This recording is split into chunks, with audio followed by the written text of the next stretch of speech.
আপনারা যদি হরর সাসপেন্সে ভরা ভূতের গল্প শুনতে চান তাহলে সাবস্ক্রাইব করুন আমাদের বুড়োর আড্ডা চ্যানেলটিকে।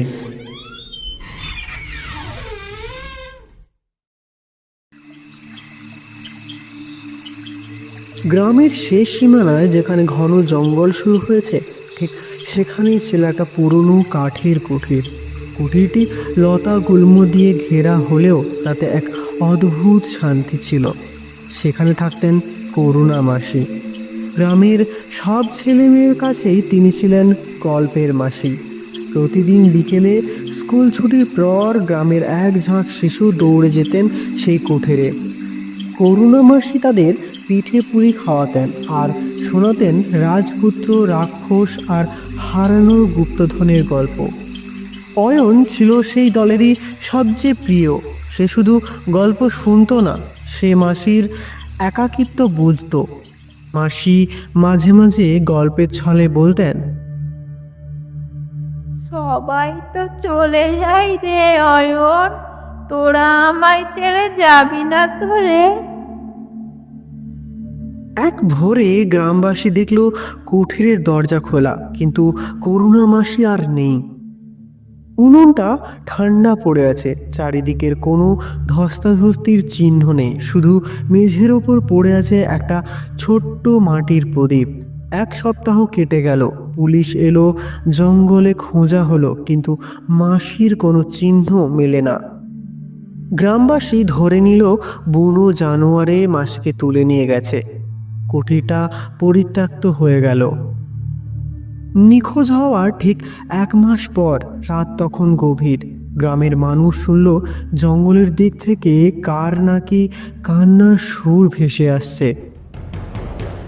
পরের দিন সকালে দেখা গেল কুঠিরের সামনে ছোট ছোট মাটির খেলনা পড়ে আছে, ঠিক যেমনটা বাচ্চাদের পছন্দ। রাতের জানলা বাইরে অস্পষ্ট ছায়া দেখা যেতে থাকলো। করুণা মাসি সেই চেনা কণ্ঠস্বর ফিসফিস করে ডাকত, কিন্তু তার কথা বোঝা যেত না। সেই স্বরে এখন আর মায়া নেই, আছে এক হিমশীতল আতঙ্ক। যারা সেই ছায়া দেখেছে তারা ভয়ে কুঁকড়ে গেছে। গ্রামের পশু পাখি ডাকতে শুরু করলো অশুভ সংকেত।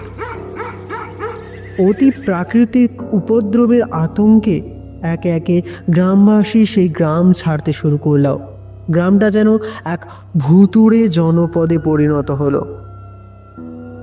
সবাই একে একে চলে গেলেও তার মা বাবা আর সে এখনো অবধি গ্রামে রয়েছে। অয়ন বিশ্বাস করতে পারছিল না তার প্রিয় মাসি এত ভয়ঙ্কর হতে পারেন। এক অমাবস্যা রাতে একাই চলল সে কুঠিরের দিকে, হাতে শুধু একটা টর্চ। কুঠিরে পৌঁছতেই সে দেখল এক অদ্ভুত দৃশ্য। কুঠিরটা যেন আলোয় ঝলমল করছে, কিন্তু সেই আলো কোনো উষ্ণতা নেই। দরজার সামনে দাঁড়িয়ে আছেন করুণা মাসি। তার গায়ের চামড়া যেন ফ্যাকাশে, দুটো চোখ যেন আগুনের ভাঁটা। তা দেখে অয়ন বলে উঠল, মাসি, কেন তুমি সবাইকে ভয় দেখাচ্ছ? কেন তুমি আমাদের ছেড়ে চলে গেলে? মাসি হঠাৎ করেই অট্টহাসি হেসে উঠলেন। তার কণ্ঠস্বরে যেন সহস্র মানুষের হাহাকার। কেউ তো আমায় মনে রাখেনি রে অয়ন। আমি চলে যাওয়ার পর কেউ তো একবারও কাঁদেনি। সবাই শুধু আমার কুঠিরের জমিটাই দখল করতে চেয়েছিল।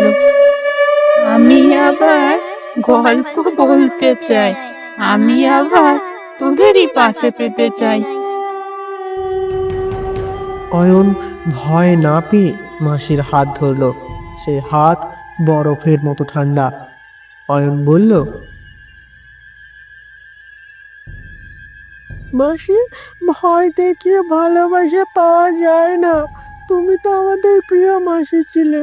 বলো, তুমি যদি এভাবে থাকো তবে তোমার গল্প সেই রাজপুত্ররা তো ভয়ে পালিয়ে যাবে। বলো। অয়নের এই নিঃস্বার্থ ভালোবাসা মাসির চোখের আগুন নিভিয়ে দিল। তিনি বুঝতে পারলেন মৃত্যু তাকে গ্রাস করছে, আর এই পৃথিবীর মায়া তাকে আটকে রেখেছে। তারপর তিনি ফুপিয়ে কেঁদে উঠলেন আর বললেন, আমার সময় শেষ অয়ন, কিন্তু তুই আমায় মুক্তি দিলি। এই নে আমার শেষ উপহার। মাসি অয়নের মাথায় হাত রাখলেন। অয়ন অনুভব করলো এক বিপুল শক্তি তার শরীরের শিরায় শিরায় বইছে। তার বুদ্ধি এবং সাহস যেন শতগুণ বেড়ে গেল। হঠাৎ এক দমকায় হাওয়ায় কুঠিরের বাতিগুলো নিভে গেল। অয়ন দেখল তার সামনে করুণ মাসি আর নেই, শুধু এক মুঠো সাদা ফুল পড়ে আছে মেঝের ওপর। সেই অশুভ কোটিটা চোখের পলকে ধুলোয় মিশে গেল। গ্রামের মানুষ পরে ফিরে এসেছিল, কিন্তু সেই কুঠির কোনো চিহ্ন মেলেনি। অয়ন বড় হয়ে একজন মহৎ মানুষ হয়েছিল, যার বুদ্ধি গ্রামের উন্নতি হয়েছিল। লোকে বলতো অয়নের নাকি রহস্যময় বুড়ি আশীর্বাদ দিয়ে গেছেন। আজও অন্ধকার রাতে সেই জঙ্গলের পাশ থেকে এখনো অবধি কান্নার শব্দ ভেসে আসে। দূর থেকে কে মনে হয় যেন কেউ গল্প পড়ে শোনাচ্ছে।